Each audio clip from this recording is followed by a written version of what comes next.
और अब अखाड़े से आंसू तक देश की शान को चार चांद लगाने वाले पहलवान सिस्टम, पुलिस और सरकार के रवैये के आगे पस्त हैं, जिन्होंने देश की आन बान के लिए इंटरनेशनल अखाड़े में दुनिया के धुरंधरों को चित कर दिया।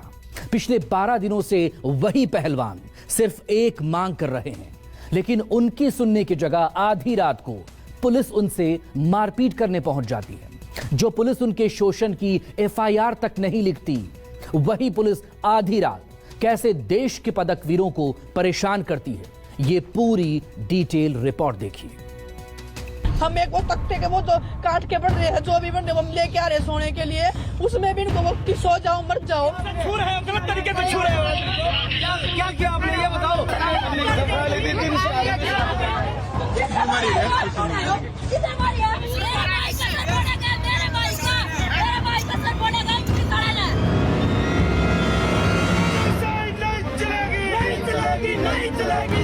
आधी रात को देश का गौरव जंतर मंतर पर रो रहा था, चीख रहा था। जब मेडल लेकर आए तो देश का सीना फख्र से चौड़ा हो गया था, लेकिन जिन मेडल्स को देखकर देश अपना सीना चौड़ा कर रहा था, अब ये खिलाड़ी उससे मेडल को वापस करने जा रहे हैं।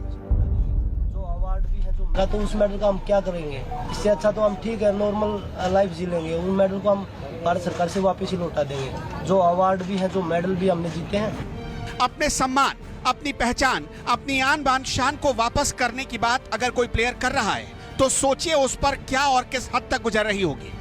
एक मेडल लाने में पसीने छूट जाते हैं, लेकिन बेटियों की मांग को सियासत के रंग में रंगने वाले ये बात कहां समझ पाएंगे।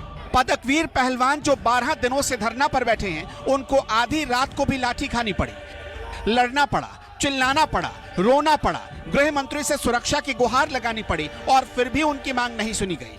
उस पुलिस पर सवाल उठाना पड़ा जो उनकी ही सुरक्षा के लिए वहां खड़ी की गई, लेकिन वही पुलिस उनके साथ धक्का मुक्की कर रही थी। आखिर क्यों? रोना नहीं, ठीक हो जाएगा, सिर में चोट लगी ठीक हो जाएगा, रोना नहीं, जल्दी लेके जाओ हॉस्पिटल। ये दिन देखने के लिए मेडल लेके आए थे देश के लिए, रोना नहीं, यही दिन देखने के लिए लेके आए थे। मैं पूछ रही हूँ, सबसे पूछ रही हूँ, वो बस पूछ रही हूँ, इतने कांड कर रहा है वो घर में मजे से सो रहा है बेड पे। हम एक वो तख्ते के वो तो काट के बढ़ रहे हैं, जो भी बन रहे हम लेके आ रहे सोने के लिए, उसमें भी इनको वो कि सो जाओ मर जाओ। मारना ही है तो वैसे ही मार दो, मारने के लिए तैयार है। इतनी इज्जत गिराओगे क्या? इन्हें बिगाड़ दिया भाई, सारा रास्ता इन्हें शुरू करा, सारा झगड़ा इनका करा है। धक्का मारने लगे मेरे को, संगीता को, लड़कियों को धक्का महिला कांस्टेबल कहा थी, धक्का मारा था। जंतर मंतर पर देर रात ऐसा क्या हुआ कि धक्का मुक्की की नौबत आई, मारपीट हो गई। दरअसल दिन भर बारिश के बाद रात में आम आदमी पार्टी के विधायक सोमनाथ भारती फोल्डिंग बेड लेकर जंतर मंतर पहुंच गए। सुबह से रात तक सारे पहलवान गीले बिस्तर पर ही सो रहे थे, लेकिन पहलवान फोल्डिंग बेड को लेने के लिए आगे बढ़े। पुलिस ने नियमों का हवाला देकर फोल्डिंग बेड वहां लगाने से रोक दिया। बस यहीं से बहस की शुरुआत हो गई। बहस देखते देखते झड़प में तब्दील हो गई। 2 पहलवानों के सिर पर चोट लगी। सोमनाथ भारती को हिरासत में लिया गया। पुलिस वालों पर पहलवानों से बदसलूकी का आरोप लगा। पदकवीर रो रो कर गुहार लगाने लगे कि हमारे साथ आ जाओ। भाई सारे भाई राम राम भाई, हम तीनों बिल्कुल ठीक हैं। 1-2 बार का चोट लगी है, वो भी ठीक है। पूरी दिल्ली में पुलिस प्रशासन पूरा चारों तरफ से दिल्ली घेर ली है भाई। तो आप सबसे रिक्वेस्ट करूँगा मैं, जो भी पुलिस के साथ, प्रशासन के साथ, किसी के साथ हमने बदतमीजी नहीं करनी है, क्योंकि ये लोग चाहे कि हमारा धरना के ऊपर खराब हो। आप लोग किसी के साथ जोर जबरदस्ती नहीं करनी है, क्योंकि दिल्ली में आते ही ये डिटेन कर रहे हैं। आप जहाँ पे भी आपको रोके उधर ही बैठ जाओ आप लोग। अपील सुनते ही दीपेंद्र हुड्डा पहुंचे। उनकी भी पुलिस से बहस हुई, वो वापस चले गए। किसान संगठन के लोग पहुंचे, उनकी भी पुलिस से बहस हो गई, वो भी वापस लौट गए। इसके बाद दिल्ली महिला आयोग की अध्यक्ष स्वाति मालीवाल जंतर मंतर पहुंची, उनकी भी पुलिस से बहस हुई। पुलिस ने उनको तो हिरासत में ले लिया और थाने तक पहुंचा दिया, जिसके बाद मामला सुबह तक यूं ही गर्म रहा। मैं यहाँ पे आई कल रात में 12 बजे। मैंने जानने की कोशिश करी कि लड़कियों के साथ क्या हो रहा है, क्योंकि उनकी बड़ी सीरियस एलिगेशंस थी। लड़कियों ने ये बताया कि किस तरीके से उनको मैन हैंडल करा गया। रात में 12 बजे मैं घर से निकल के यहाँ आती हूँ और दिल्ली पुलिस मेरे को इनसे मिलाने की जगह मुझे ही वहाँ पे 5 ऑफिसर अटैक करते हैं, धक्का मारते हैं, खदेड़ के जबरदस्ती गाड़ी में बिठा देते हैं, पूरी रात पुलिस स्टेशन में बिठा के रखते हैं। मैं समन्स इशू करूंगी और दिल्ली पुलिस के ये जो अधिकारी हैं, डीसीपी न्यू दिल्ली और एसएचओ पार्लियामेंट्री स्ट्रीट, ये एक्सप्लेन करें कि ये क्यों इस हालात में इस गुंडे को बचा रहे हैं। इसके बाद जंतर मंतर पर सुरक्षा कड़ी कर दी गई। स्वाति मालिवाल हिरासत से छूटने के बाद दोबारा जंतर मंतर पहुंच गई और पहलवानों से मुलाकात भी की। लेकिन रात में उतना हंगामा क्यों हुआ? इसके पीछे क्या कोई सियासत थी? क्या जानबूझकर ऐसा माहौल बनाया गया कि पहलवानों के खिलाफ देश के लोगों के भीतर एक गलत मैसेज जाए और पुलिस से झड़प की नौबत आए? क्या पुलिस के गैर जिम्मेदाराना व्यवहार की वजह से पदकवीरों को परेशानी झेलनी पड़ी? जो जंतर मंतर की प्रोटेस्ट साइट है उसमें ये सोमनाथ भारती जी जो हैं कुछ फोल्डिंग बेड्स लेकर आए थे, तो क्योंकि परमिशन नहीं है और ये इसलिए वो फोल्डिंग बेड्स के लिए उन्हें मना किया गया। उसमें कुछ जो प्रोटेस्टिंग रेसलर्स के सपोर्टर्स हैं वो बैरिकेड पर आ गए और बेड्स निकालने की कोशिश की।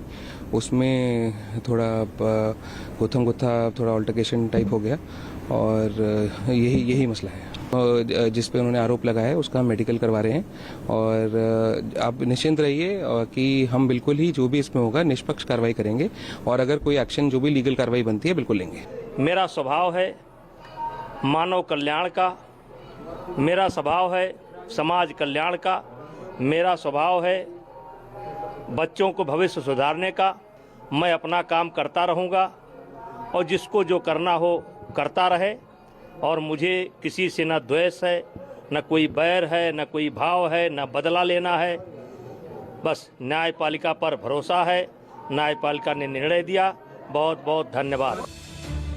रात करीब 11:15 बजे आप विधायक सोमनाथ भारती फोल्डिंग बेड लेकर जंतर मंतर पहुंचे थे। रात करीब 11:30 बजे सोमनाथ और पहलवानों के बीच पुलिस आ गई और वहीं पर बहस और झड़प शुरू हुई। रात करीब 11:45 बजे पुलिस से झड़प में 2 पहलवानों को चोट लग गई। रात के करीब 1:30 बजे कांग्रेस सांसद दीपेंद्र हुड्डा जंतर मंतर पहुंच गए, बहस हुई और वापस लौटना पड़ा। रात के करीब 1:45 बजे किसान यूनियन के लोग भी जंतर मंतर पहुंच गए, उनकी भी बहस हुई। रात के करीब 2 बजे दिल्ली महिला आयोग की अध्यक्ष स्वाति मालिवाल भी जंतर मंतर पहुंच गई। रात के 2:15 बजे बहस करने पर स्वाति मालिवाल को पुलिस ने हिरासत में ले लिया। रात के करीब 2:30 बजे धरना दे रहे पहलवानों ने पुलिस से झड़प ना करने और शांति बहाल रखने की अपील की। रात के करीब 2:45 बजे धरना दे रहे पहलवानों ने गृह मंत्री अमित शाह को चिट्ठी लिखी। पहलवान अमित शाह को चिट्ठी लिखने को क्यों मजबूर हुए? दरअसल झड़प के दौरान बबीता फोगाट के भाई को चोट आ गई।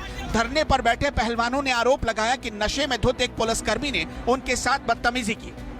हम तो कोई राजनीति कर नहीं रहे ना, हमने ये बोला किसी राजनीति पार्टी को वोट दो या उनको वोट मत दो। हम तो भाई ये गिरफ्तारी की मांग कर रहे हैं और देश की बेटियों की न्याय की मांग कर रहे हैं। यार ना कल बारिश बहुत ज्यादा हुई थी ना, तो हमें मंच लगाने दिया जा रहा ना टेंट लगाने दिया जा रहा, तो नीचे पूरा कीचड़ मक्खी मच्छर और बहुत ज्यादा गंदगी हो गई थी। तो हमने 4-5 जो फोल्डिंग चारपाई मंगाई थी, तो हम बोले कि हम मिलाने दीजिए, तो उन्होंने गाली गलौज शुरू कर दी। 2 पुलिस वाले ड्रंक थे, बहुत ज्यादा ड्रिंक की हुई थी। हाथापाई के बाद बजरंग पुनिया ने अमित शाह को चिट्ठी लिखी। पुनिया ने चिट्ठी में शाह से 4 मांगों की अपील की। आंदोलनकारी खिलाड़ियों की मांगों का तत्काल समाधान करने की मांग की गई। चिट्ठी में पुनिया ने दिल्ली पुलिस वालों के साथ धक्का मुक्की और कहासुनी का जिक्र किया। पुनिया ने लिखा, पुलिस वालों ने पहलवानों पर हमला कर दिया और 2 रेसलर के सिर फोड़ दिए। अगले दिन दोपहर होते होते पहलवान इस मामले को लेकर सीधे सुप्रीम कोर्ट पहुंच गए, लेकिन सुप्रीम कोर्ट से भी पहलवानों को झटका लगा। सुप्रीम कोर्ट ने इस मामले की फाइल को बंद करते हुए उन्हें सेशन कोर्ट या हाई कोर्ट जाने की सलाह दी।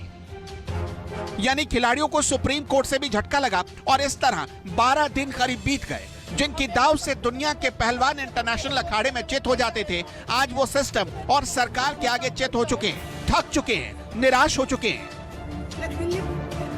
पहलवानों का आंदोलन आज या कल का नहीं है। जनवरी महीने से वो एक ही मांग कर रहे हैं, 18 जनवरी 2023 को ब्रजभूषण के खिलाफ धरने पर पहलवान बैठे। लगभग 30 बड़े पहलवान जंतर मंतर पहुंचे।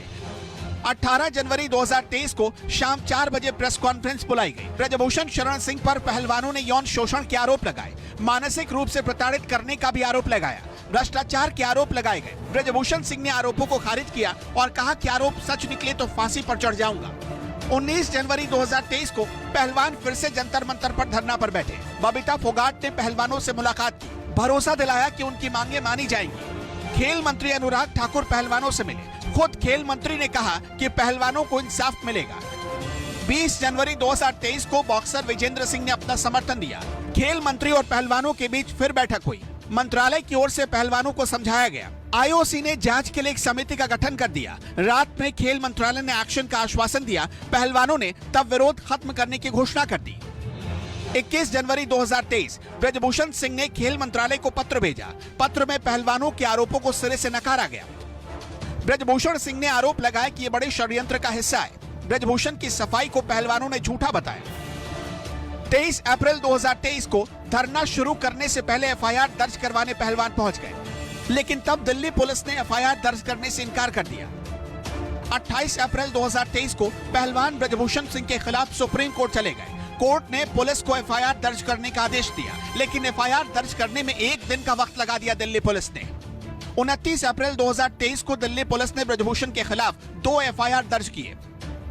सुप्रीम कोर्ट ने जो भी आदेश दिया है उसका हम पालन करेंगे। जो भी आदेश दिया है, गवर्नमेंट की तरफ से जो वकील थे तुषार मेहता या पता नहीं, मुझे इतना एग्जैक्टली नाम याद नहीं है, उन्होंने बोला है कि जल्द से जल्द 2 लड़कियों के बयान अभी रह गए हैं 161 के, 164 के बयान भी जल्दी से जल्दी करेंगे, वो उन्होंने सुप्रीम कोर्ट में बोला है।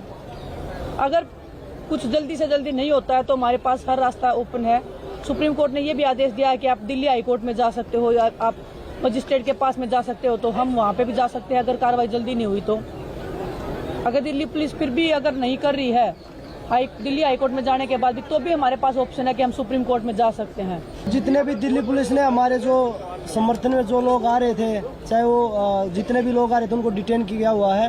तो मैं आपके माध्यम से भी मैं गुजारिश करूंगा कि उनको जल्दी से जल्दी छोड़ा जाए, क्योंकि क्रिमिनल नहीं हम यहाँ पे, हम अपने हक की लड़ाई के लिए बैठे हैं, हम क्रिमिनल नहीं है।